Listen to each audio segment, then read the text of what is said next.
Hello students, welcome back to the channel Edunova. आज हम करने जा रहे हैं क्लास 8 का चैप्टर 3 स्वास्थ्य का अमूल्य निधि। हमने इसके दो पार्ट्स ऑलरेडी कर लिए हैं, कि उसका है part 3। And first of all sorry for all की वीडियो इतनी लेट आ रही है, पर चलिए स्टार्ट करते हैं इस चैप्टर को। लास्ट क्लास में हमने पढ़ा था कि स्वस्थ रहने के क्या क्या तरीके हैं। तो देखिए, अगर हमें स्वस्थ रहना है तो हमें हरी सब्जियां खानी पड़ेंगी, अच्छे फल फ्रूट्स खाने पड़ेंगे, अच्छा भोजन करना पड़ेगा और प्रतिदिन व्यायाम करना पड़ेगा। पर सिर्फ यही एक फैक्टर नहीं है, इसके अलावा एक और बहुत ज़्यादा इम्पॉर्टेंट फैक्टर है जिसको अभी हम डिस्कस करने जा रहे हैं। अगर हमें स्वस्थ रहना है तो हमें अपने आसपास के वातावरण को भी स्वच्छ रखना पड़ेगा। देखिए, यदि अगर हमारे आसपास गंदगी रहेगी, वहां पे मक्खी मच्छर पनपेंगे, उससे बहुत सारी बीमारियां फैलती है। वही मक्खी गंदगी पे बैठेगी, फिर वो आपके खाने पे आके बैठेगी, तो इससे आपकी बॉडी में बहुत सारी बीमारी होंगे। वही मच्छर आपको डंक मारेगा, तो उससे डेंगू मलेरिया होने के चांसेस है। तो केवल अच्छा भोजन और व्यायाम करने से ही आप स्वस्थ नहीं रह सकते, आपको अपने आसपास के वातावरण को भी स्वच्छ रखना पड़ेगा। तो कुछ इम्पॉर्टेंट बातें हैं जिसकी मदद से आप स्वस्थ रह सकते हैं। तो सबसे पहले ये है कि सबसे पहले हमें हमेशा अपने घर, अपने आसपास, अपने समाज में सफाई रखनी चाहिए। स्वच्छ हवा और स्वच्छ जल अच्छे स्वास्थ्य के लिए आवश्यक है। यानी कि हमें अच्छा जल पीना चाहिए और स्वच्छ हवा लेनी चाहिए। अब स्वच्छ हवा क्या होती है? हमारा एक होता है AQI इंडेक्स, यानी कि एयर क्वालिटी इंडेक्स, जो बताता है कि हमारी हवा की क्वालिटी कितनी अच्छी है, हमारे हवा में कितने पॉल्यूटेंट्स हैं। अगर आप सुनते होंगे तो जब दिवाली आती है, मतलब वो वाला टाइम आता है अक्टूबर वाला, तो उस समय हमारा जो AQI होता है वो बहुत ज़्यादा चला जाता है। क्यों चला जाता है? क्योंकि उस समय जो पार्टिकल्स होते हैं वो नीचे बैठे रह जाते हैं, पार्टिकल्स ऊपर उड़ नहीं पाते। तो वो जो पॉल्यूटेंट के पार्टिकल्स हैं वो हमारे नॉस्ट्रल्स में जाते हैं, उस समय पॉल्यूशन बहुत ही पीक पे होता है। तो हमें ये सलाह दी जाती है कि हमें मास्क लगा के ही बाहर निकलना है, और ज़रूरत हो तो ही बाहर निकलना। क्यों? क्योंकि वहाँ अभी स्वच्छ हवा नहीं है, वो आपकी जो हेल्थ है उसको इम्पैक्ट कर सकता है। तो इसलिए स्वच्छ हवा और स्वच्छ जल अच्छे स्वास्थ्य के लिए बहुत बहुत बहुत ज़्यादा आवश्यक है। वाहनों और कारखानों से निकलने वाला धुआं वायु प्रदूषण को बढ़ाता है। अब वायु प्रदूषण के फैक्टर हैं ये, वाहनों और कारखानों से निकलने वाला धुआं। अगर आपके आसपास कोई कारखाना होगा तो आप जब भी उसके पास से निकलेंगे तो देखिएगा आपकी आंखों में ना कुछ जलन सा होगा। प्रदूषित हवा से खांसी, एलर्जी, अस्थमा जैसी समस्याएं हो सकती है। जो जहाँ पे स्वच्छ हवा नहीं होती, उसकी वजह से क्या होता है? सबसे पहले तो हमें सफोकेशन होती है, दम घुटना सा होता है, खांसी आती है, किसी को एलर्जी हो सकती है, और इन सीवियर केस अस्थमा जैसी बीमारी भी हो सकती है। AQI जैसे हमने भी डिस्कस किया, एयर क्वालिटी इंडेक्स, ये बताता है कि वायु की गुणवत्ता कैसी है। तो क्वालिटी ऑफ एयर बताता है कि एयर की क्वालिटी कैसी है। अगर AQI जितना कम होगा, हवा उतनी ही स्वच्छ होगी। AQI जितना लो होगा, हवा उतनी ही ज्यादा बेहतर होगी, और जितना वो हाई होगा, हवा उतनी ही ज्यादा प्रदूषित होगी। And the last factor is मानसिक स्वास्थ्य। देखो, हम शुरू से ही मानसिक स्वास्थ्य पे बहुत ज़्यादा बल डालते हुए आ रहे हैं, बिकॉज स्वास्थ्य का एक बहुत बहुत ज़्यादा इम्पॉर्टेंट पार्ट मानसिक स्वास्थ्य भी है, जिसे कहीं ना कहीं हम नेग्लेक्ट करते हुए आ रहे हैं। मानसिक स्वास्थ्य भी स्वास्थ्य का एक बहुत ही महत्वपूर्ण भाग है। परिवार और मित्रों के साथ समय बिताने से तनाव कम होता है और मन प्रसन्न रहता है। अब हमने ये तो जान लिया कि स्वास्थ्य क्या है, हम कैसे स्वस्थ रह सकते हैं, स्वस्थ व्यक्ति की क्या परिभाषा है, वो कैसा दिखता है। पर अगर हम अस्वस्थ हैं तो हम कैसे जानें कि हम अस्वस्थ हैं? तो आइए देखते हैं। जब हम अस्वस्थ होते हैं तब हमारा जो शरीर है वो सामान्य रूप से काम नहीं करता। हमारा जो शरीर है वो हमें कुछ लक्षण देता है, कुछ सिम्टम्स देते हैं और कुछ संकेत देते हैं। यहाँ पे लक्षण और संकेत दो अलग अलग टर्म है, ध्यान दीजिएगा। जब हम अस्वस्थ होते हैं तो हमारा शरीर हमें बता रहा होता है अपनी साइन लैंग्वेज में कि मैं बीमार हूँ, मैं बीमार हूँ। तो वो किस तरीके से देता है? वो हमें बताता है लक्षण और संकेत के रूप में। तो ये लक्षण क्या होते हैं? लक्षण ये ऐसी चीज है जिसे सिर्फ जो रोगी है, जो बीमार है, जो अस्वस्थ है, केवल वही फील कर सकता है। लक्षण केवल अस्वस्थ व्यक्ति ही फील कर सकता है, केवल रोगी ही फील कर सकता है।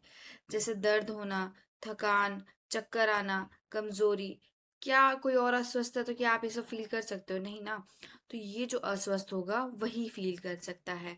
अभी संकेत क्या होता है? जब बॉडी बीमार होती है तो वो कुछ संकेत भी देती है। तो वो संकेत होता क्या है? ये संकेत ऐसी बातें होती हैं जिन्हें मापा जा सकता है। ये देखो, ये होता तो अस्वस्थ व्यक्ति के अंदर है, पर इसे कोई दूसरा व्यक्ति माप सकता है, कोई दूसरा व्यक्ति देख सकता है, मतलब फील कर सकता है छू के। जैसे बुखार है, तो कोई दूसरा व्यक्ति छू के फील कर सकता है ना कि हाँ आपको बुखार है, तो वो साइन हो गए। डॉक्टर भी साइन साइन की मदद से ही बताता है कि हाँ आपको क्या हुआ है। वो आपसे कुछ सिम्टम्स पूछता है और वो साइन देखता है, फिर वो आपको बताता है कि हाँ ये पॉसिबल है कि आपको ये बीमारी हो सकती है। तो आइए देखते हैं साइन क्या क्या हो सकते हैं। जैसे बुखार होना, शरीर में सूजन होना, जो ब्लड प्रेशर है वो ज्यादा हो जाना, ये कम हो जाना, त्वचा पर दाने होने, ये सब ये संकेत में आता है और ये लक्षण में आता है। आई होप लक्षण और संकेत इन दोनों के बीच का डिफरेंस आपको क्लियर हुआ होगा। अब रोग है क्या? रोग क्या है? तो पहले आइए इसकी परिभाषा देखते हैं। रोग वह अवस्था है जिसमें शरीर या मन सामान्य रूप से काम नहीं कर पाता। रोग शरीर के किसी एक अंग या पूरे शरीर को प्रभावित कर सकता है। अब रोग क्या है? रोग एक ऐसा स्टेज आता है जिसमें आपकी बॉडी ना नॉर्मली फंक्शन नहीं कर पाती। मतलब थोड़ा सा काम किया आपकी बॉडी थक जाती है, आपका काम करने में मन नहीं लगता, आपको आपके अंदर इतनी एनर्जी नहीं होती कि आप काम कर सके। तो इसका मतलब क्या है? आप को रोग हो गया है, आप रोगी हैं। तो जो रोग होता है वो कई कारणों से होते हैं। बहुत सारे फैक्टर है जिसके कारण आप बीमार हो सकते हैं। अब कुछ तो हमारे रोग जनकों के कारण होता है, कुछ जो हमें रोग होता है वो रोग जनकों के कारण होता है। इस टर्म को बहुत ध्यान से देखिएगा, रोग जनको, इसको हम आगे डिस्कस भी करेंगे रोग जनको होता क्या है। और कुछ रोग हमें कुपोषण, असंतुलित भोजन, अस्वस्थ जीवन शैली के कारण होता है। देखिए, जो हमें रोग होता है वो दो कारणों से होता है। एक तो होता है रोग जनकों के कारण, और कुछ रोग हमें होता है कुपोषण की वजह से। हम अच्छी तरीके से डाइट नहीं ले रहे हैं, हमारे भोजन में सारे सप्लीमेंट्स नहीं हैं, हमारे जो जीवन शैली है, जो हमारी लाइफ है, डेली लाइफ रूटीन है, वो बहुत ही ज़्यादा अस्वस्थ है, बहुत ही ज़्यादा लेजी वर्क है। अब हम देखते हैं कुछ ऐसे कारण जिनके कारण हमें रोग होते हैं। तो देखिए यहाँ है जीवाणु, विषाणु, कवक, प्रोटोजोआ, कीट। ये ऐसी चीज हैं जो हमारी बॉडी में घुसकर हमें रोग फैलाते हैं।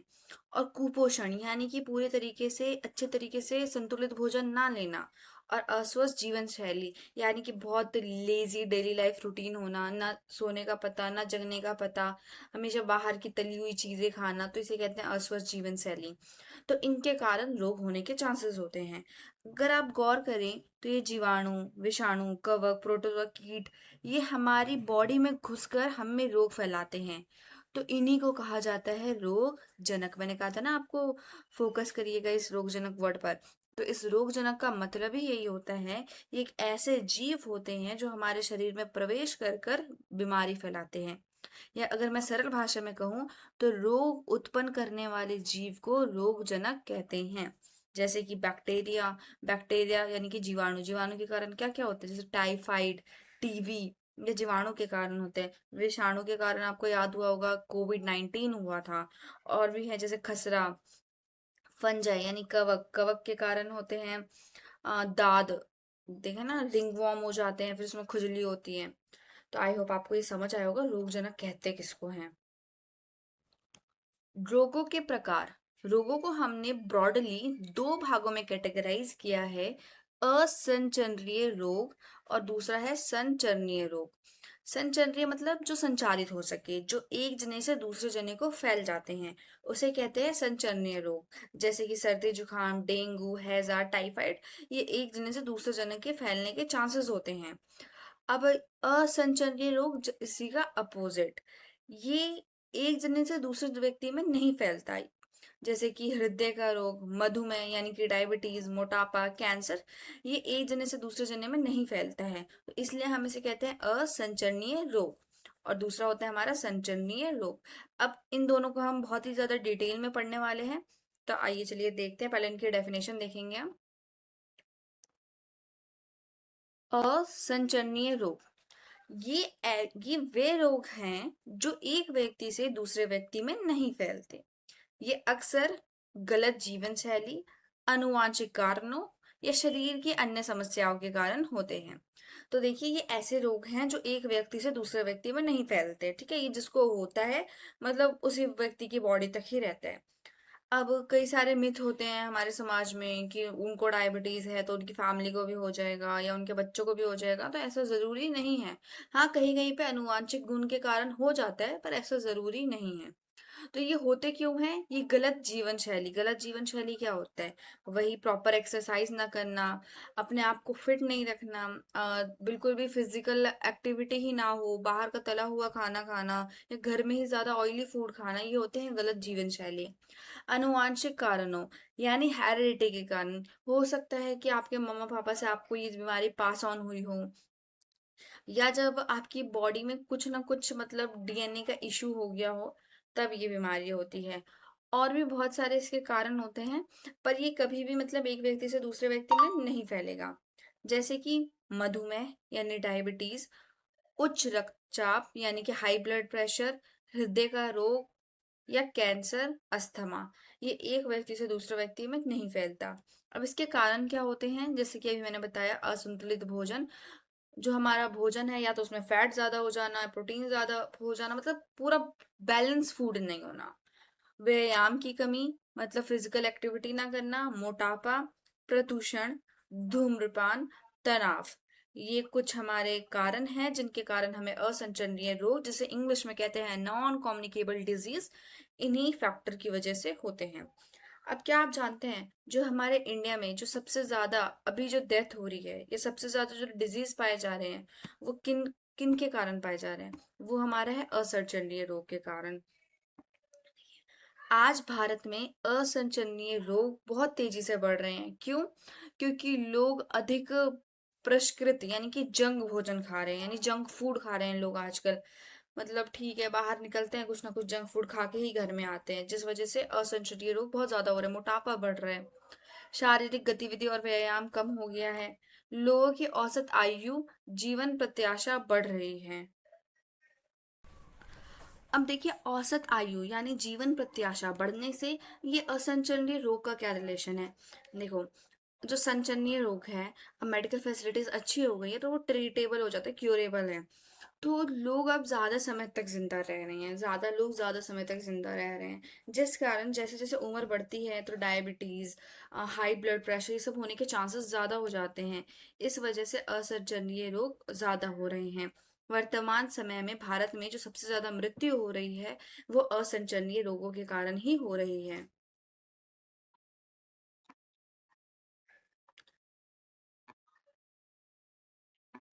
अब अगला रोग हमें पढ़ना है संचरणीय रोग।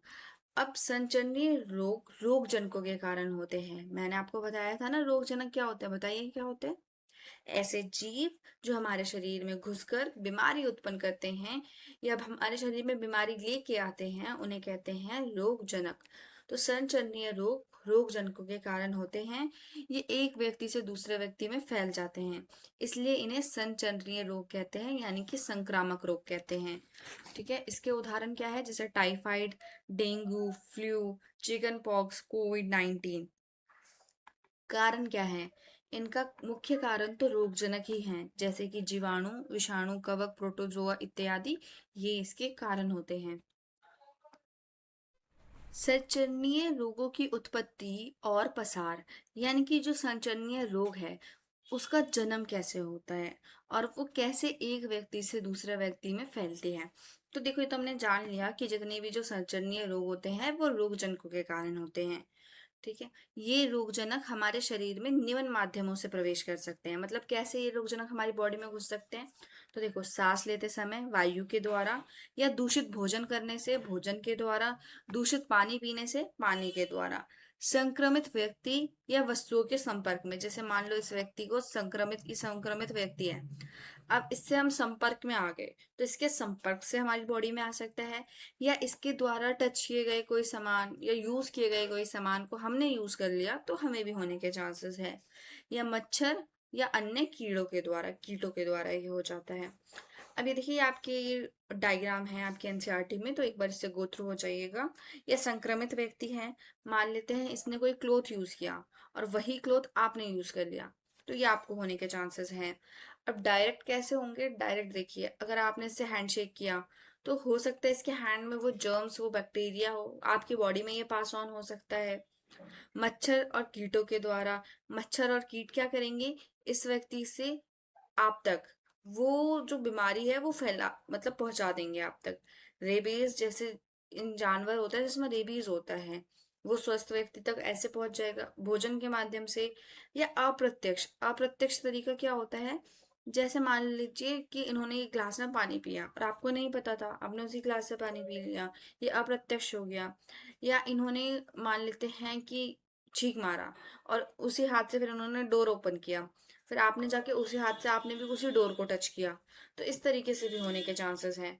और ये एक है वायु के माध्यम से। अभी जो हमने डायग्राम के थ्रू पढ़ा कि संचरणीय रोग कैसे फैलते हैं, अब हम उसे थोड़ा डिटेल में पढ़ेंगे ताकि पेपर में पूछे तो हम उसके आंसर को एक्सप्लेन करके बता सके।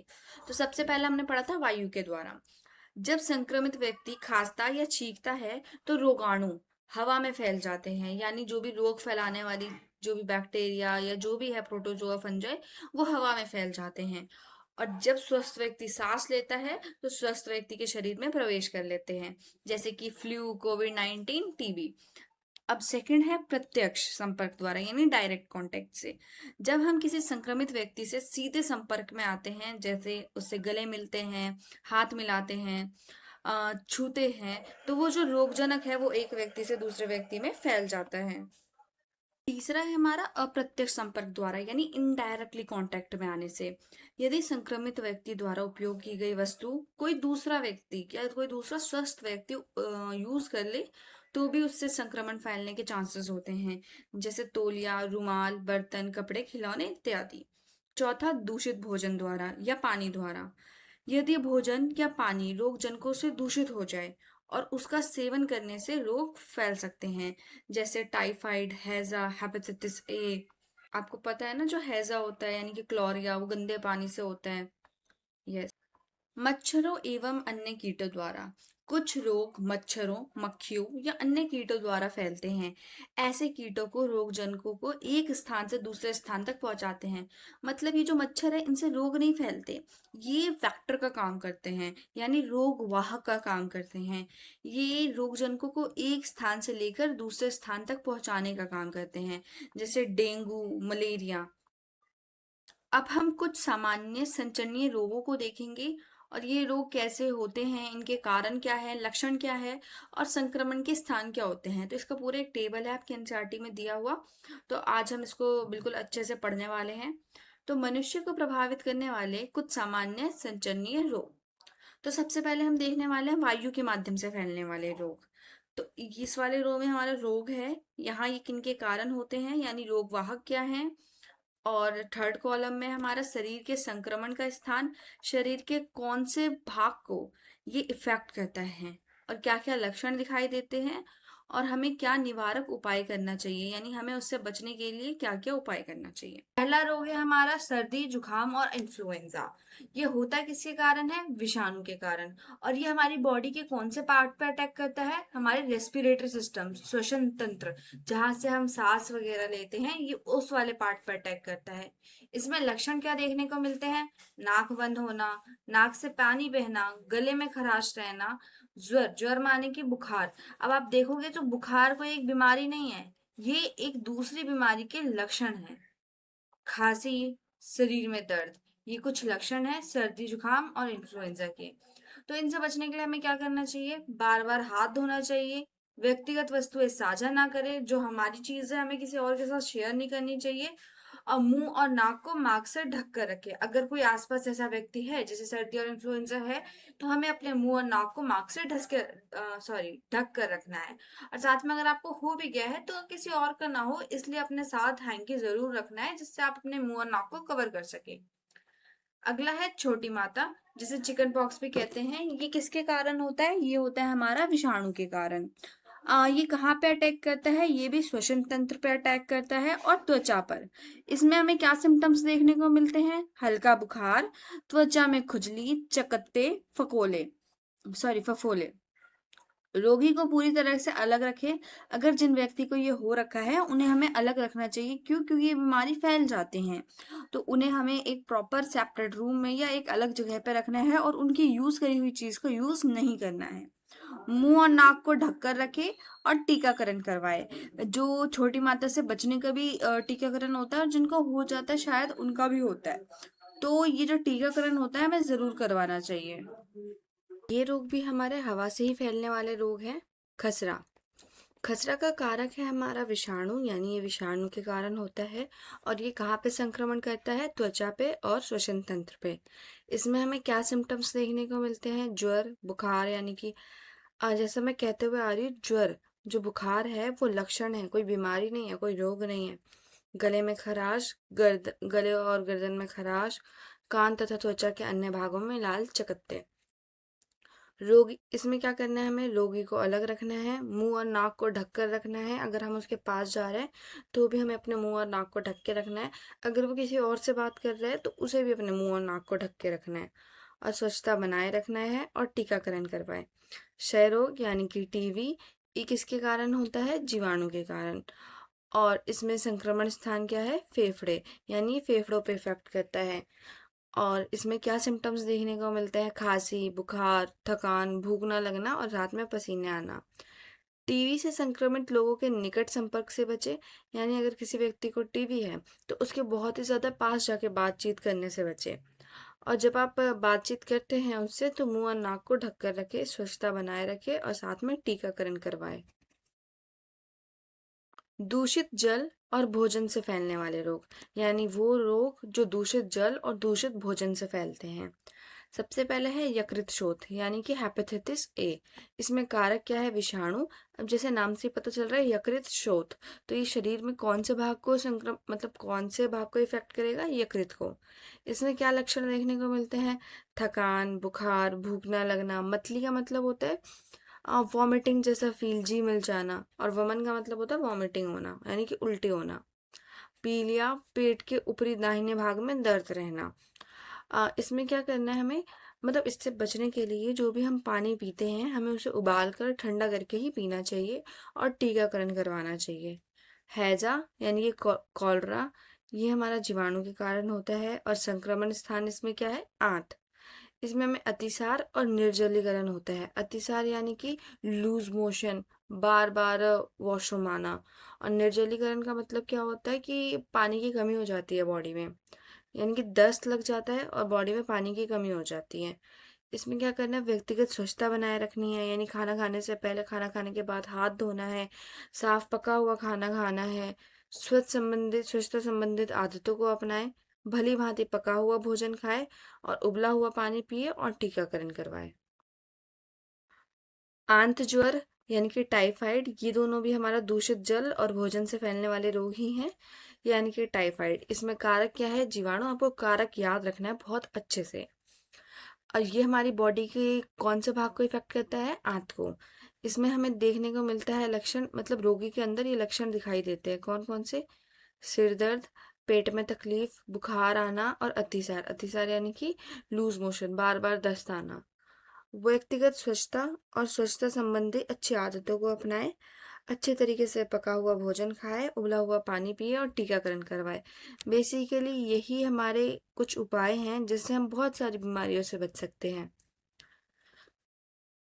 एस्के रिश्ता यानी गोल कृमि संक्रमण, इसमें क्या होता है? हमारी आंत में ना छोटे छोटे व्हाइट कलर के कीड़े आ जाते हैं। तो इसमें कारक क्या है? कृमि।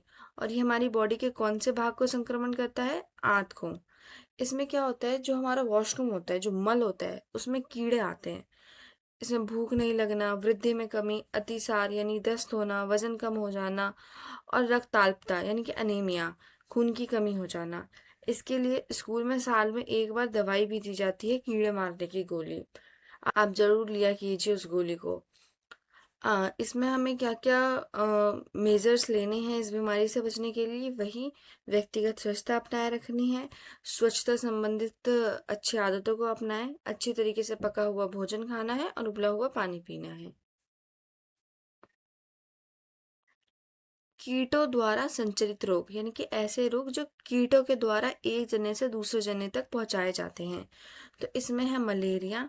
अब देखिए, मलेरिया में जो कारक है वो मच्छर नहीं है, ये होता हमें प्रोटोजुआ के कारण है। ठीक है, प्रोटोजुआ के कारण है, पर एक व्यक्ति से दूसरे व्यक्ति में ये पहुंचाने का काम करता है हमारा मलेरिया।